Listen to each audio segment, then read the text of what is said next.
Mr. Khara, my next question perhaps may be slightly repetitive in nature, but I can assure you that every time we interact with you, this is one question or one answer which everybody looks forward to, which is that please understand from SBI chairman his view on the credit cycle duration. Do you see this 14 to 16% growth lasting for 2 to 3 years at least?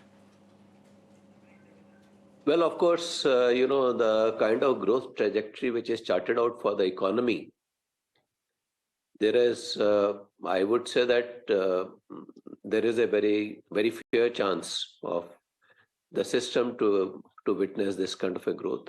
For the very obvious reasons that, the new growth levers which have come in, they are essentially in terms of, apart from the core sector, which will continue to grow because eventually infrastructure will depend quite a lot on the core sector growth.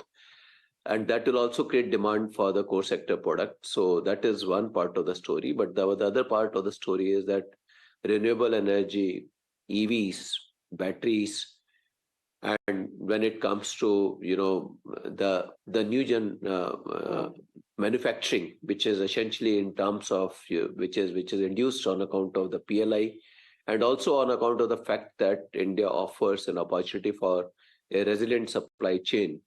So I think these are some of the factors which gives a very clear indication that we will get to see a decent growth for a foreseeable future. Because as I earlier also I mentioned that, when it comes to infrastructure, it has got a significant multiplier effect.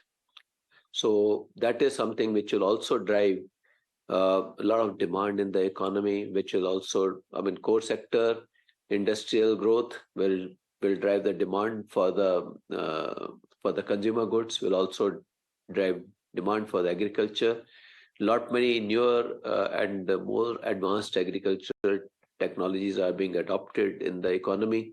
So I would say that the kind of growth path which you are following as an economy, it will unfold significant opportunity for growth for the banking sector too. And at what point in time, sir, the NPA problem could surface up? Because, sir, it's a cycle. I mean, at the end of the day, banking sector goes through a cycle. At what point in time the cycle becomes red for you? See, for the cycle, it is very important that there should be the practices in terms of underwriting, practices in terms of control and follow-up. They need to keep pace with the scale of business which banks undertake. So I think the last 2008 crisis and also subsequently 2014 events of AQR have actually helped the banks in strengthening their risk management practices quite a lot.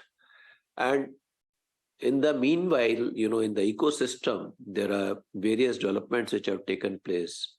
The bureaus are there, and now with the help of CRILC, there is a very clear visibility of the borrower's behavior across the banking system. So I think that gives a very clear visibility in terms of the quality of the borrower. Apart from that, now there are entities like GST and etc., which gives a very clear visibility in terms of the borrower's activity level. So it is not merely the balance sheet, but it is also secondary validation through such tools also are now available for the banking system.